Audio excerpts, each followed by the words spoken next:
el cual descansa todo proceso judicial guatemalteco. Sin embargo, precisamente por su naturaleza humana y subjetiva, nuestro ordenamiento le impone exigencias legales muy estrictas para garantizar su validez y fidelidad. Ahora bien, ¿cómo definimos técnicamente el testimonio? El testimonio se define como la declaración emitida, perdón, de una persona física en la cual debe ser totalmente ajena a los intereses del litigio, es decir, un tercero que no busca un beneficio en la sentencia. Este testigo comparece ante el órgano jurisdiccional para exponer hechos o circunstancias que percibió de forma directa, es decir, lo que vio, lo que escuchó y todo lo que presenció cuando cuando ocurrió ese hecho delictivo. En resumen, el testigo actúa como un colaborador objetivo de la justicia, sirviendo como un enlace sensorial entre el pasado y la percepción actual del juzgador. Pero ¿por qué es tan importante? Esta persona va ante el juez a contar lo que le consta porque lo vio, lo escuchó, lo percibió directamente con sus sentidos. En pocas palabras, el testigo no defiende a nadie y no tiene ningún beneficio a la hora de dictarse una sentencia. Simplemente ayuda a la justicia contando la verdad de lo que vivió. A continuación, mi compañera Nancy Pereira va a profundizar acerca del fundamento legal y las premisas. Buenas tardes, compañeros. Pues el fundamento legal, ¿verdad? Lo podemos encontrar en 4 formas diferentes, ¿verdad? Dentro del proceso penal y dentro de nuestro Código Procesal Penal. Este está regulado en el artículo 207, 208 y 209, ¿verdad? En el que se encuadran los deberes de testimoniar y sus excepciones. También están en el 211, 215 y 218 las formas de los trámites y derechos de protección hacia los testigos. También en el 377, 379 y 384 podemos encontrar también sobre las formas de las recepciones de las pruebas y la responsabilidad penal, que está en el 473. Pero también siguiendo con lo que nuestra compañera dice, ¿verdad? La presunción de verdad es una cuestión fundamental dentro de las premisas, ¿verdad? Que se manejan con los testimonios. Esto se funda en la experiencia general humana, presumiendo que las personas perciben la realidad y declaran la veracidad sin intención de engañar, ¿verdad? O sea que se reciben los testimonios ya presumiendo que es una realidad, pero en el momento en que se da la declaración oral, que es un principio fundamental dentro de los testimonios, ¿verdad? Este principio asegura que la prueba se produzca directamente frente al juez, porque esto va a garantizar la transparencia y el juez a su misma vez es el que a través de este testimonio que es de forma oral, ¿verdad? Es lo que le va a permitir evaluar la actitud del testigo y determinar la solidez o debilidad de su testimonio, ¿verdad? Para valorar finalmente cuál es la verdad. Y ese sería el examen directo que hace el juez del testimonio, ¿verdad? De la persona. Eso sería todo por mi parte.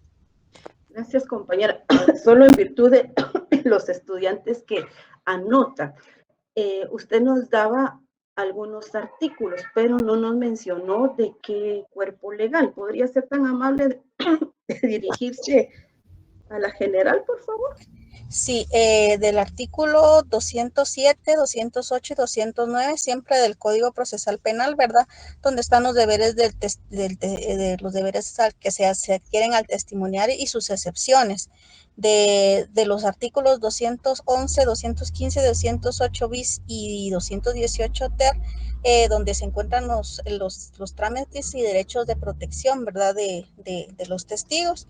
Y del 377, 379 y 384, ¿verdad? Siempre del mismo Código Procesal Penal, ¿verdad? Donde se pueden encontrar la recepción de las pruebas durante el debate, ¿verdad? Y de la responsabilidad penal, que es el artículo 457, donde, del mismo Código Procesal Penal, donde se habla sobre el falso testimonio.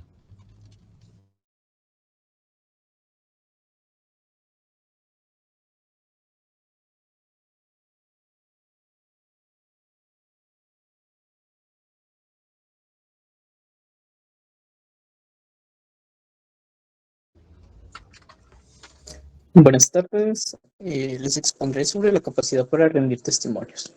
Existen dos tipos de capacidades. Capacidad general.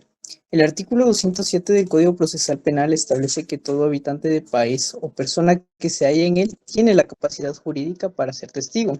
No existen exclusiones basadas en nacionalidad, género, posición social, capacidades físicas o facultades mentales para comparecer. Capacidad en concreto. Existen exclusiones relativas a procesos específicos por incompatibilidad o prohibición a expresas de la ley.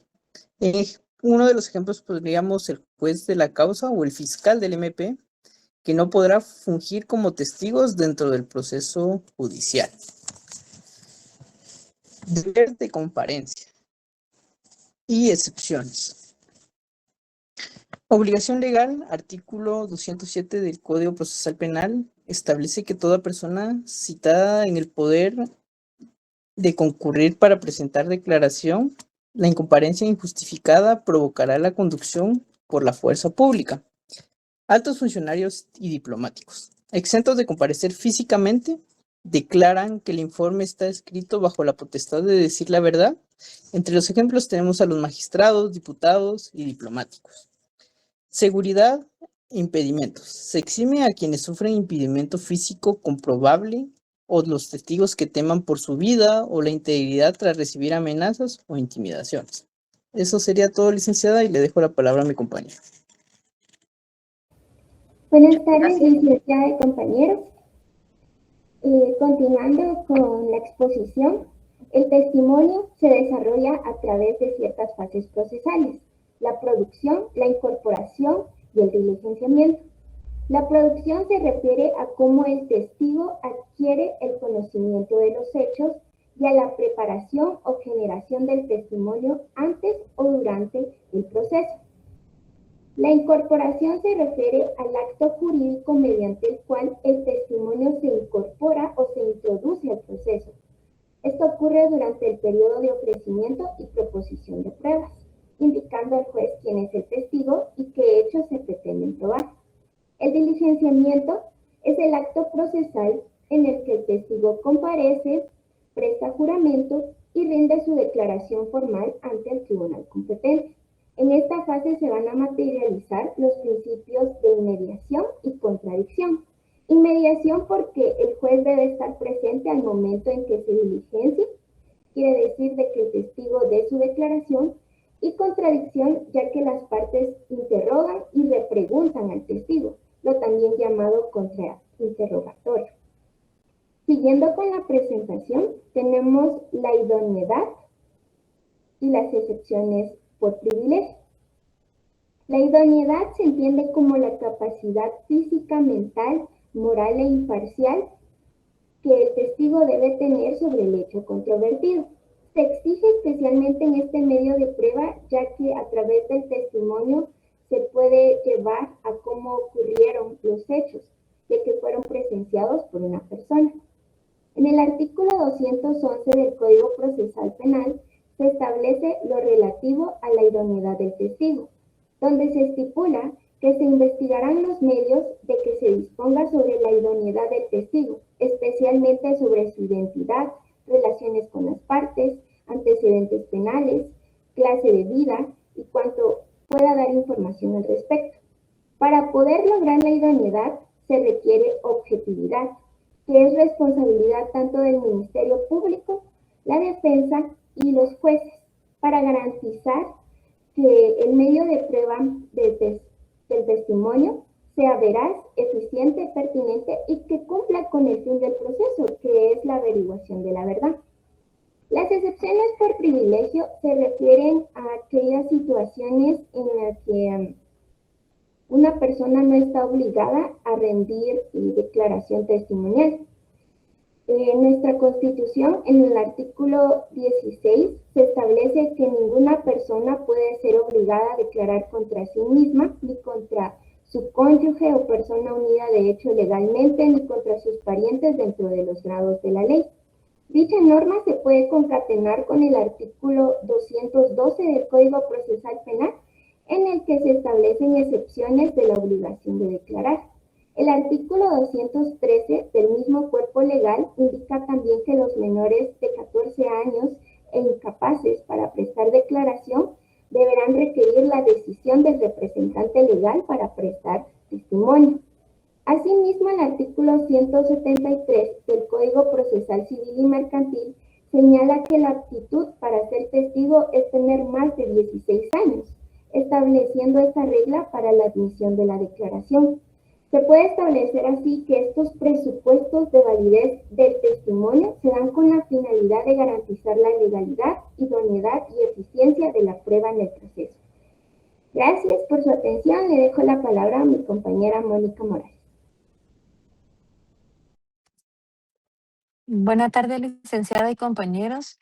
Les comento. Como principios rectores del diligenciamiento podemos encontrar la contradicción. Esta asegura el derecho de defensa permitiendo a la contraparte interrogar o refutar plenamente al testigo. La inmediación. El juez percibe de manera directa y personal la declaración, evaluando credibilidad, espontaneidad y actitud del declarante. Y también contamos con la oralidad. El testimonio se rinde a viva voz, evitando resúmenes escritos que pierden los matices y la originalidad probatoria frente al tribunal. Continuamos con los pilares irreemplazables, ¿verdad? El pilar irreemplazable del testimonio provee al juez un insumo indispensable para alcanzar la certeza jurídica. Sin embargo, su fuerza probatoria queda condicionada a la observancia estricta del camino procesal, una producción oportuna, incorporación ilícita y un diligenciamiento respetuoso del derecho de defensa. Solo así una afirmación subjetiva se transforma en un elemento de prueba legítimo en el sistema judicial guatemalteco. Para cerrar, quisiera destacar que el testimonio no es simplemente una declaración, es el punto donde la memoria humana, la ética y el rigor procesal se encuentran. Los principios rectores como contradicción, inmediación y oralidad no son formalidades vacías, son las garantías que transforman lo que un testigo dice en una verdad procesalmente válida. Y es precisamente esa transformación la que convierte al testimonio en un pilar irreemplazable del sistema de justicia guatemalteco, porque al final, sin ese insumo obtenido de forma lícita, diligenciado con respeto al derecho de defensa y percibido directamente por el juez, no hay una certeza jurídica. Bueno, muchas gracias por parte del grupo número 5. Ha sido un verdadero gusto poder compartir este tema con ustedes esta tarde. Esperamos haya sido de utilidad para su formación. Mucho gusto. Muchas gracias, compañeros. Tuvieron una excelente exposición. Cada uno de los temas fue expuestos con un grado de investigación demostrado. Por favor, compañero Bresner, el tiempo es tuyo. Muy bien. Que siga mejor, licenciada. Creo que a todos nos está afectando el clima. Previo a continuar con el otro grupo, no sé si hay preguntas para este grupo. Muy bien. Yo solamente tengo una pregunta, no a modo de, como decimos entre compañeros, molestar, sino para ampliar. Al compañero que expuso de los testigos, quisiera preguntarle, ¿en Guatemala existe la famosa o denominada figura de testigos protegidos?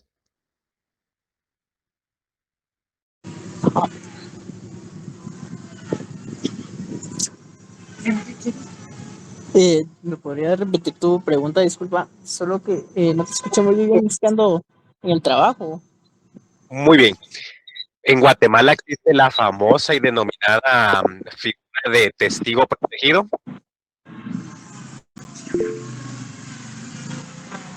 Lo tengo entendido, sí.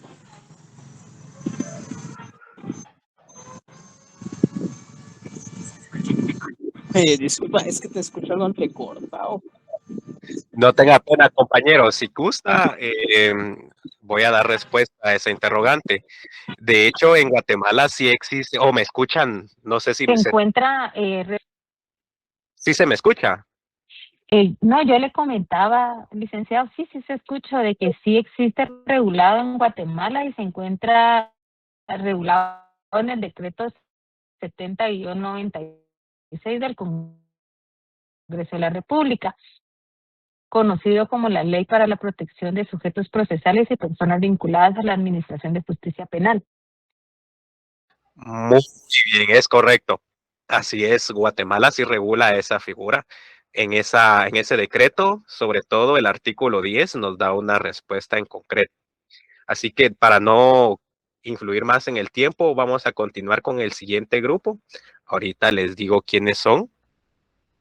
Grupo número 6, por favor, coordinador Eddie José Bail Acojón, ¿está presente? ¿Qué tal? Buenas tardes, Lick. Muy bien. Nathalie Astrid Adriana Varillas Rivas. Presente.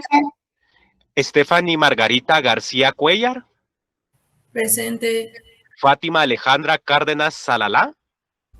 Presente. Jamie Alejandra García Paredes. Presente. Angie Julieta Cárdenas Mérida. Presente. Y Luis Enrique González García. Muy bien, el tiempo es suyo, por favor, les prestamos mucha atención.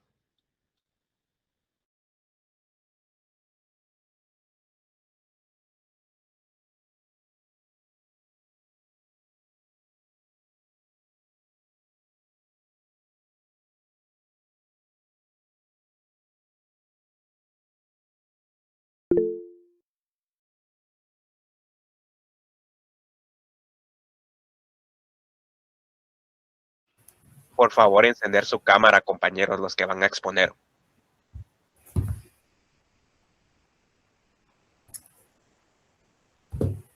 Bien. Buenas tardes, compañeros, licenciado y auxiliar presente. En esta oportunidad, el grupo número 6 y mi persona les hablaremos sobre la peritación dentro del proceso penal guatemalteco.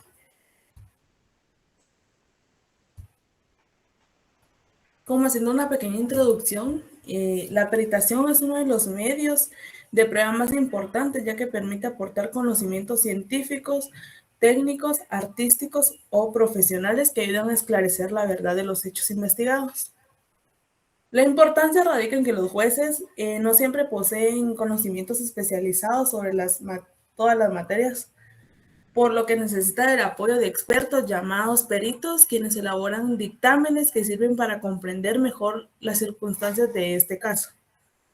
Además, la peritación se encuentra regulada en la legislación guatemalteca y tiene como finalidad analizar e interpretar elementos de prueba para aportar conclusiones técnicas que contribuyen a una correcta administración de justicia. Ahora les hablaré de la peritación.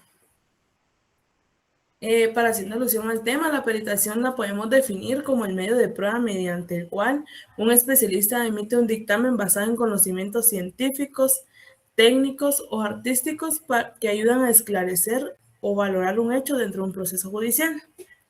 En otras palabras, podemos decir que la peritación es el trabajo de investigación y el análisis realizado por los peritos, y este da como resultado el trabajo se obtiene la prueba pericial, que proporciona conclusiones especializadas que sirven de apoyo al juez para tomar una decisión más fundamentada. Dentro del ámbito penal, se puede decir que la peritación es fundamental porque permite comprobar y aclarar hechos relacionados con la comisión de un delito, aportando información objetiva, técnica, que fortalece la investigación. El fundamento legal en Guatemala, la peritación se encuentra regulada en el Código Procesal Penal, Decreto 51-92, específicamente en los artículos 225 al 243.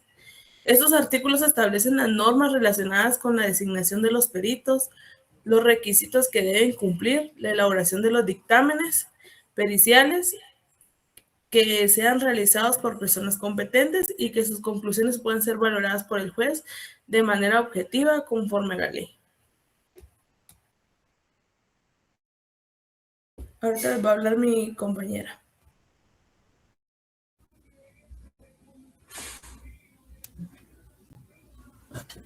La procedencia de la peritación se encuentra regulada en el artículo 225 del Código Procesal Penal, donde se establece que el Ministerio Público o el tribunal pueden ordenar una peritación, ya sea a solicitud de parte o de oficio, cuando sea necesario contar con conocimientos especiales en una ciencia, arte, técnica u oficio para obtener, valorar o explicar un elemento de prueba. La producción de la peritación. Esta representa la etapa en la que se desarrolla la prueba pericial, la cual posteriormente será valorada por el juez dentro del proceso penal.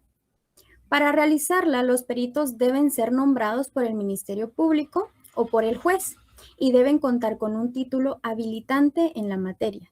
Si no existe una regulación específica, se seleccionará a una persona de reconocida experiencia o idoneidad. Esto según el artículo 226 del Código Procesal Penal. Además, toda persona designada como perito tiene la obligación de aceptar y ejercer el cargo, excepto cuando exista un impedimento legal o una causa de recusación. Esto conforme los artículos 227 y 228 del Código Procesal Penal. La autoridad que ordena el peritaje también debe establecer claramente los temas que serán analizados y fijar un plazo para la entrega del informe, según el artículo 230 del Código Procesal Penal. Las partes dentro del proceso pueden proponer consultores técnicos, quienes pueden participar en las operaciones periciales, observar el trabajo de los expertos y realizar comentarios. Esto según el artículo 141 del Código Procesal Penal. Y finalmente, el peritaje concluye con el dictamen pericial, que es un informe escrito donde se detallan las operaciones realizadas, los resultados obtenidos y las conclusiones. Este debe de ir firmado y fechado, según el artículo 234 del Código Procesal Penal. Ahora le dejo la palabra a mi compañera.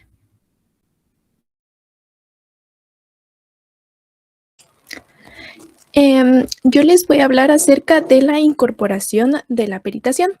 La incorporación consiste en el acto procesal mediante el cual el dictamen elaborado por el perito pasa a ser parte formal del expediente y del proceso judicial, permitiendo que sea examinado y valorado por el juez para al momento de dar o dictar la sentencia.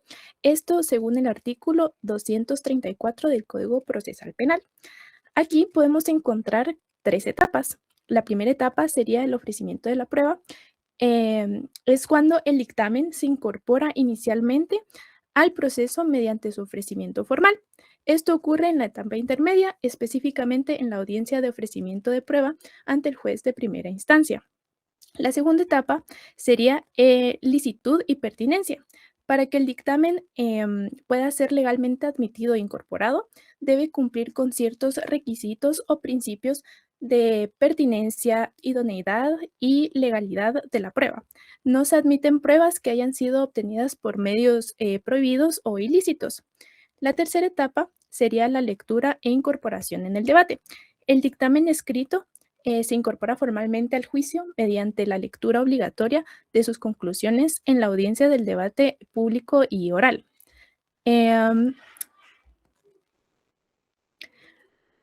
Luego, el diligenciamiento de la peritación. El diligenciamiento consiste en la producción e incorporación de la prueba en condiciones de oralidad, publicidad y contradicción durante el desarrollo del debate. Así permita que exista una confrontación del dictamen.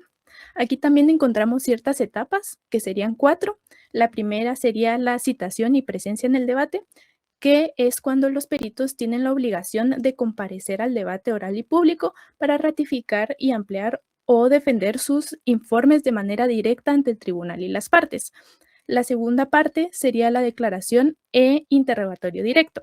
El presidente del tribunal identificará al perito, le tomará el juramento de ley y procederá a su interrogatorio. Primero responderá las preguntas de la parte que lo propuso, que serían el Ministerio Público o la defensa, y luego las preguntas de las demás partes. Y finalmente las preguntas de aclaración de los jueces. La tercera parte sería el uso de documentos de apoyo. Durante su exposición, los peritos pueden consultar notas, dictámenes escritos y apoyarse de medios técnicos, ya sea pantallas, maquetas, esquemas, para poder explicar sus conclusiones de una mejor manera. Y el último serían las peritaciones especiales. En caso de procedimientos técnicos específicos como lo son autopsias, análisis de ADN, delitos sexuales o reconocimientos de documentos, el Código Procesal Penal establece lineamientos particulares para estas peritaciones y lo podemos encontrar en los artículos del 238 al 243. Y ahora le dejo la palabra a mi compañero.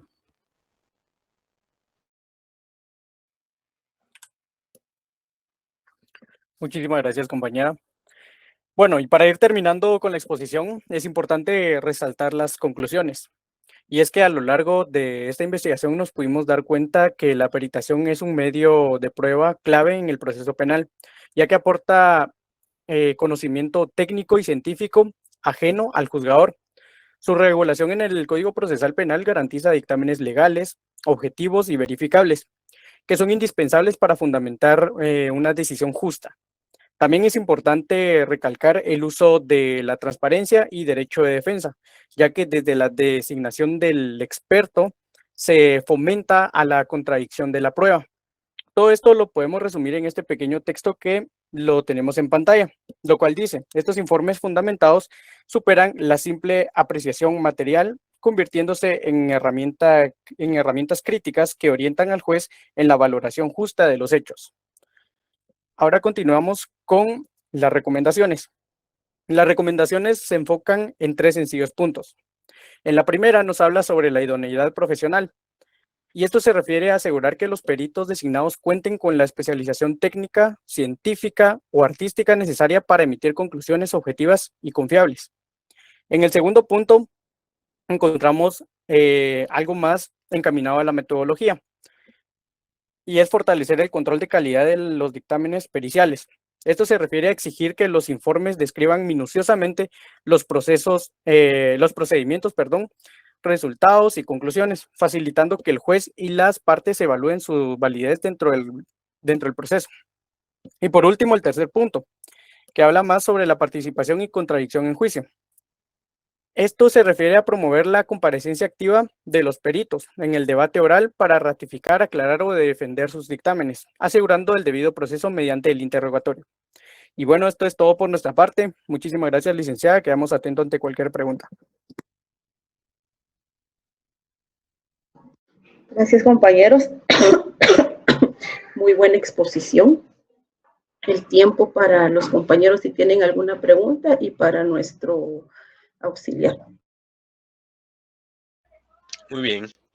No sé si hay alguna pregunta al respecto, previo a continuar. Solo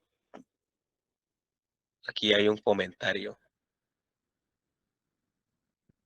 Comentan acá, licenciada, si puede aceptar la solicitud de un compañero que está intentando ingresar. Sí, ya revisé y es integrante del siguiente grupo, pero antes de admitirlo, ¿podrías compartir el link de asistencia? Muy bien.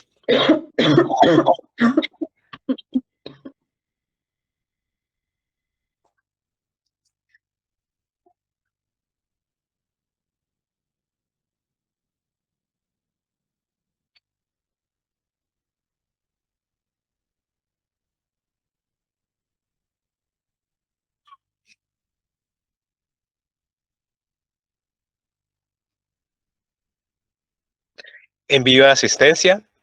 Tengo una pregunta breve para los compañeros del grupo. ¿Qué institución es la que se encarga regularmente de los peritajes? Es el INASIF, licenciado. Correcto, muy bien.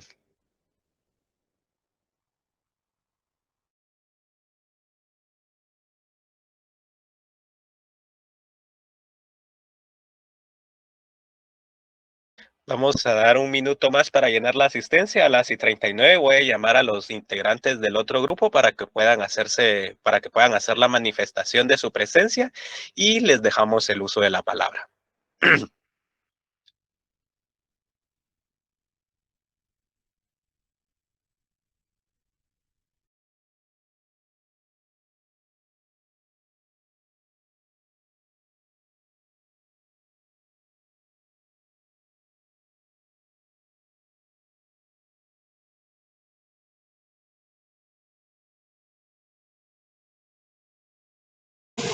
Disculpe, elige el tema de la asistencia. ¿Nuevamente van a hacer exposiciones?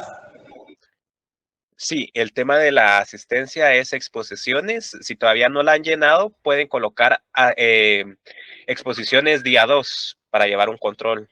Pero si ya la llenaron, no hay ningún problema. Buenas tardes, con una pregunta. Esto es motivo de examen, ¿verdad? O sea, las exposiciones entran en el examen, ¿verdad? Al final. Mi pregunta es, como a veces hablamos muy rápido cuando exponemos y no nos da como que chance de ir anotando todo, la licenciada va a proporcionar algún material sobre esto. Gracias, compañera. En efecto, a partir del día de mañana yo les voy a reforzar cada uno de los temas que ya fue expuesto. Y la próxima semana también les preparo el material para su examen del día miércoles, por favor. Gracias, licenciada, y que siga mejor. Gracias, Luis Enrique. Perdón, licenciada, me puede apoyar por reconectarme el teléfono. Me sacó cabal cuando estaba consultando el licenciado sobre la institución y cabal mandó la asistencia. ¿Será que me pueden apoyar con la asistencia?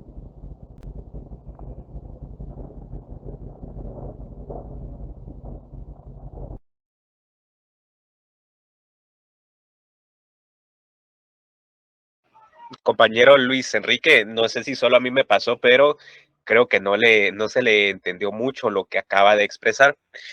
No sé si puede volver a plantear su cuestión. ¿Me escuchan?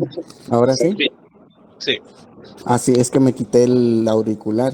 Lo que pasa es que le comentaba a la licenciada que por desconexión como que me salí de la llamada, pero cabal mandaron la asistencia.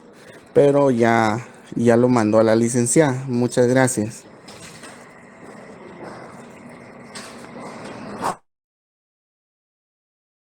Muy bien, vamos a continuar entonces. No sé si tiene intervención, licenciada.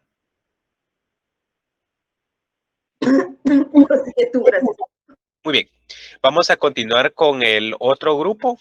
Ahorita les voy a llamar para que puedan hacerse presentes.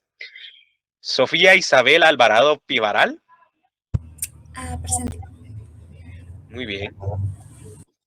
María Giselle Milian Jacob.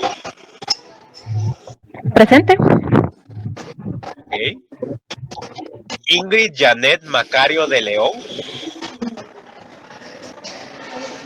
Presente. Tal vez compañera Jennifer puede apagar su micrófono, por favor. Ok. Ingrid Janet Macario de León ya me dijo presente, ¿verdad? Sí, presente. Muy bien. Marcelo Paolo Obando Morales. Presente. Alex Eduardo Yoc Ávila.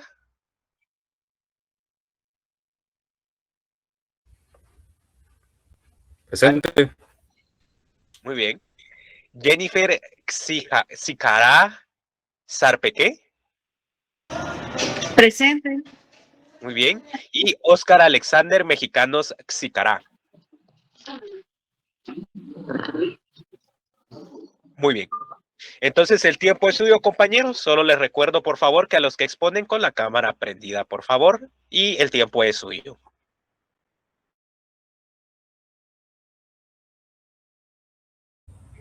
Ok, buenas tardes. No sé, disculpen la pregunta, si se ve la presentación. Sí, se ve. Bueno, nuestro grupo número 8 nos tocó el tema sobre el careo como medio de prueba. Entonces, los dejo con mi compañero. Muy buenas tardes.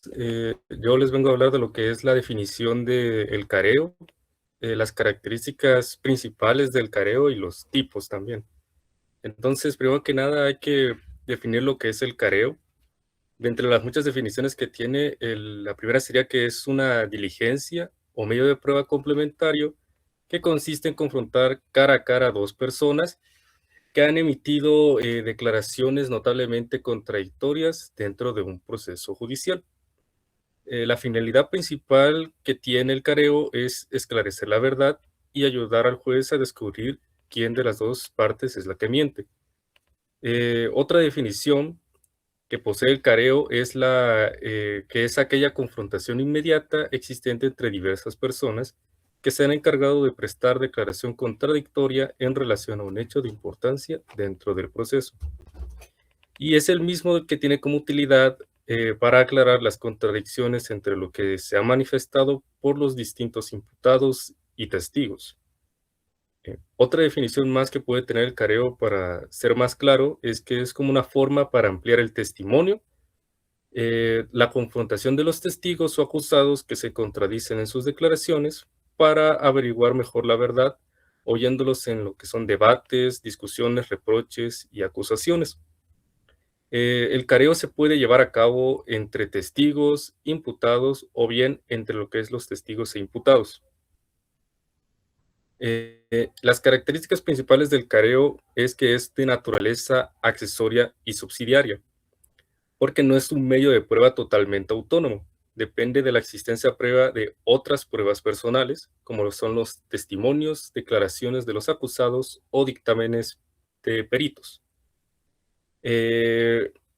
Otra característica que tiene es el presupuesto de contradicción, ya que únicamente procede cuando existen discrepancias o discordancias graves sobre hechos importantes del proceso. Y por último, es que es de carácter extraordinario. Al ser una herramienta drástica que genera altos niveles de tensión, los ordenamientos procesales modernos limitan su uso a situaciones estrictamente necesarias. También pueden tener participación de dos o más personas como requisito indispensable, ya que es necesario que cada uno de los participantes declare de forma previa dentro del proceso para que el careo sea ordenado. Debe existir inconformidad entre las declaraciones que se hayan vertido y que dicha inconformidad sea lo suficientemente importante para que pueda llevar a cabo el careo. Deben observarse las reglas que establece el testimonio y la declaración del imputado. Los tipos de careo, según los sujetos que tiene, es que entre testigos es el que se confrontan a dos personas que presenciaron o conocen un hecho de forma distinta. Entre lo que son los imputados o procesados, ese se les realiza entre coacusados cuando sus versiones sobre la participación en el delito no coinciden. También está el que es entre imputado y testigo, enfrenta directamente la versión de la persona acusada con quien la señala o declara en su favor, a su favor o en contra. Y está entre peritos. Ese se ejecuta cuando dos expertos técnicos sostienen conclusiones científicas opuestas sobre un mismo peritaje. Muchas gracias. Bueno, ahora podremos o les quiero hablar sobre las disposiciones para la producción, la incorporación y el diligenciamiento del careo. La producción de la prueba, o como ofrecimiento y admisión, la producción de la prueba se refiere a la facultad de los sujetos procesales para proponer el medio de prueba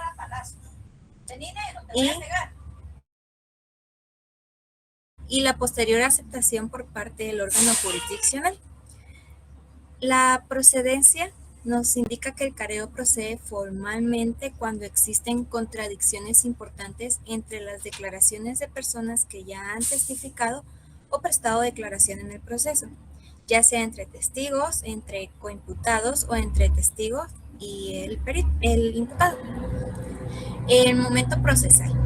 En la etapa preparatoria puede ser ordenado por el Ministerio Público o solicitado por las partes ante el juez de primera instancia, usualmente como una diligencia para esclarecer la verdad de un hecho durante la investigación. En la etapa intermedia es el momento idóneo para que los sujetos procesales lo propongan formalmente como miras al debate oral y público. El juez de primera instancia resolverá su admisión evaluando que sea útil y pertinente. En la incorporación de la prueba. La incorporación es el acto por el cual el medio de prueba se introduce formalmente al proceso para que pueda ser valorado por el juez o tribunal al dictar sentencia. En su forma de incorporación, de acuerdo con las reglas generales de los actos procesales, de todo careo realizado en la fase preparatoria se debe levantar un acta detallada que consigne fielmente las preguntas, las respuestas, las reconvenciones y las reacciones de los participantes. Esta acta debe ser firmada por todos los intervinientes. En el debate oral y público, si el careo se realiza en vivo durante el debate, o sea, frente al tribunal de sentencia, se incorpora de forma inmediata a través de la inmediación y la oralidad. Las declaraciones e interacciones quedan registradas en el audio o video y en el acta del debate. Si se trata de un careo que se realizó en la etapa preparatoria, por ejemplo, como anticipo de prueba o diligencia de investigación admisible, su incorporación al debate para ser valorado se realiza mediante su lectura en voz alta, siempre y cuando cumpla con los requisitos excepcionales de incorporación por la lectura. Ahora bien, el diligenciamiento de la prueba. Esta es la ejecución o realización material del medio de prueba. En el caso del careo, el procedimiento está rígidamente regulado para garantizar los derechos constitucionales. Como reglas de ejecución tenemos la lectura de contradicciones. La diligencia formalmente inicia cuando el juez o la autoridad que lo presida lee a los acariados los puntos de sus declaraciones en los que existen discrepancias o contradicciones. Tenemos apercibimiento legal. Se le pregunta si se ratifican en sus dichos o si modifican sus declaraciones. Y la confrontación directa. Una vez hecho esto, el juez invita a los acariados a dar o reconvenirse recíprocamente para que discutan sobre los puntos en desacuerdo. Y como disposiciones especiales y garantías tenemos como garantía del imputado, nos indica que en el careo del imputado la presencia de su abogado defensor es obligatoria. Además, el careo es un acto voluntario para el acusado, no se le puede obligar a someterse a él protegiendo su derecho constitucional a no declarar contra sí mismo. Y en el juramento, a los testigos se les exige prestar juramento o protesta de ley antes del careo, bajo advertencia del delito de falso testimonio. A los imputados no se les toma juramento ni protesta. Gracias.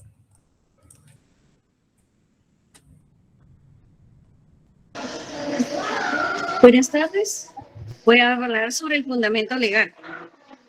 Esto lo encontramos en el Código Procesal Penal, derivado a que esta es la fuente principal y específica que regula el careo. Está facultado para la verificación de probatoria y esto lo encontramos en la sección 7ª de nuestro Código Procesal Penal, en el artículo 250. En el artículo 250 nos habla sobre la procedencia y acá establece explícitamente cuándo es admisible. Las personas involucradas conforman sus versiones para intentar aclarar las diferencias en las declaraciones. También tenemos en el artículo 251 la protesta. Aquí en este artículo 251, pues el careo del imputado contra otra persona es un acto eminentemente voluntario, ¿verdad? El juez o el tribunal previamente debe advertir que tiene derecho a someterse a la diligencia. Si hay negación, el careo no puede realizarse. También tenemos el artículo 252 que dice la realización. También en el artículo 253 que tiene la documentación de este careo. En el 252, pues, en la diligencia de la lectura de los puntos controvertidos de las declaraciones previas y pues se invita a los careados a ponerse de acuerdo. Acá el juez de oficio o a petición de los sujetos procesales podrá realizar los cuestionamientos que considere oportunos para dilucir la verdad. Se debe también registrar en un acta formal. Esto pues está en el artículo 253, donde nos dice que se levantará un acta donde se dejará constancia de las ratificaciones. Pues también lo podemos ver también en la Constitución Política de la República de Guatemala, en sus artículos 12, donde pues aquí nos habla sobre el derecho a la defensa, ¿verdad? Que este es como de cajón, porque este ya lo sabemos muy bien, lo conocemos. En estos artículos se establecen las garantías fundamentales y límites constitucionales a los cuales se les debe respetar el momento de realizar dicha diligencia. Como les decía, pues en el artículo 12 de la Constitución de la República, pues nos habla sobre el derecho de la defensa. El careo le da la oportunidad a la defensa técnica del imputado a la interrogación y confrontación de quienes dependen en su contra, o por ende, aquí se manifiesta, se materializa el principio de la contradicción probatoria. También tenemos el artículo 16, que dice declaración contra sí y parientes. Es un limitante constitucional para que el careo sea importante. Lo anterior, porque el sindicado nunca puede ser obligado a someterse a un careo si este implica el riesgo de declarar en su contra o aceptar la culpabilidad, por lo que goza del derecho constitucional a guardar silencio. Este fundamento legal tiene como finalidad en el careo es ayudar a la autoridad judicial o a determinar cuál declaración resulta más creíble o aclarar las contradicciones existentes para contribuir al descubrimiento de la verdad de los hechos.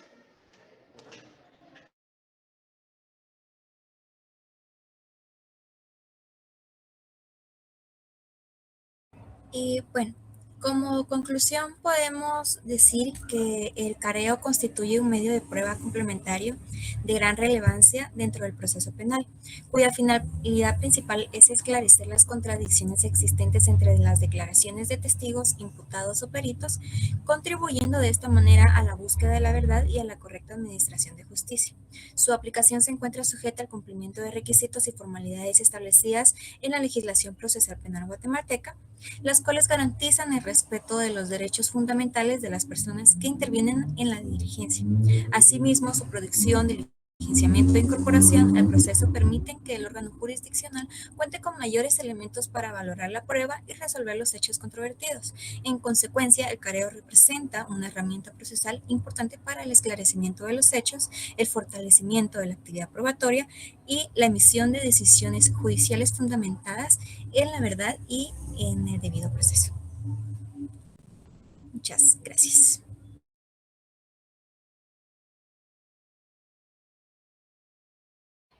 Muy bien. No sé si los compañeros tienen alguna pregunta.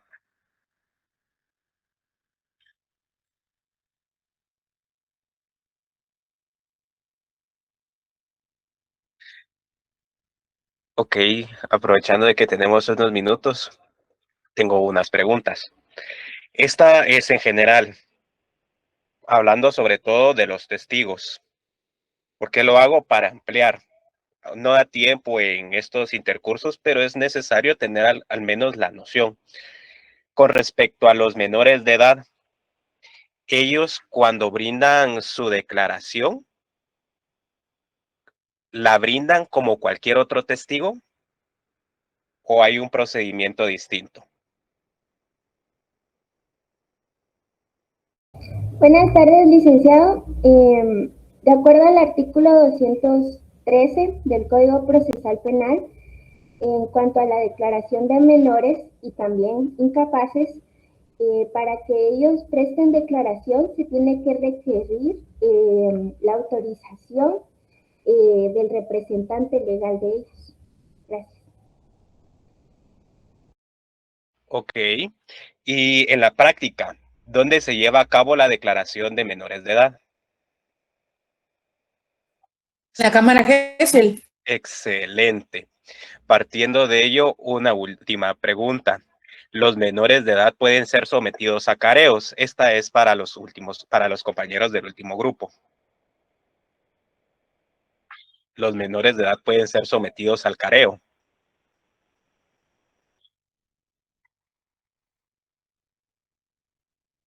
Pues no sé si alguien sabe la respuesta, puede brindarla. El objetivo es ampliar conocimientos, no es aquí martirizar a los compañeros. Al final todos aprendemos de este curso. Especialmente, sí. Pero tengo entendido que no puede. ¿Por qué razón? Ay, es que no sé, así como que mucho. No tenga pena.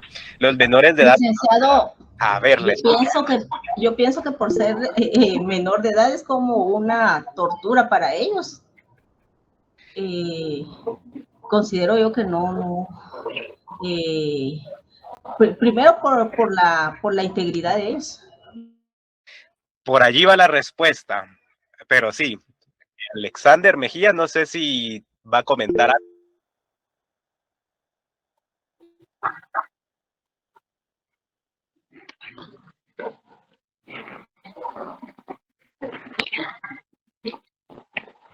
Licenciado, según la ley Pina no se puede. No, los menores de edad no pueden ser sometidos a careo. Ellos solamente tienen una entrevista única. ¿Por qué razón? Y ahí es donde le decía a la compañera de que su respuesta estaba viable a la respuesta correcta, es de que se evita de que ellos caigan en una revictimización, porque al final se busca el bienestar del menor de edad. Entonces, ¿qué se utiliza en las siguientes etapas procesales? La grabación de video o audio para escuchar la declaración, sin que ello impida de que la víctima pueda ampliar posteriormente su declaración. ¿Cuál es el fundamento jurídico?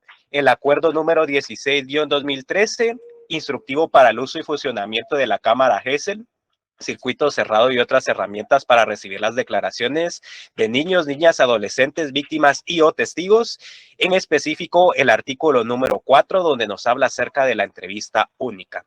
Así que por mi parte felicito a todos los grupos que han pasado, lo han hecho de manera muy excelente, muy enriquecedora, han tocado los puntos necesarios y se han fundamentado en cada una de sus exposiciones. Licenciada, no sé si tiene algo más que agregar. Solo agradecerle a cada grupo por la preparación que cada uno tuvo a bien. Y nos vemos mañana, si Dios lo permite. Que siga mejor, licenciada. Que siga mejor, licenciado. Feliz tarde. Feliz tarde. Gracias. Gracias.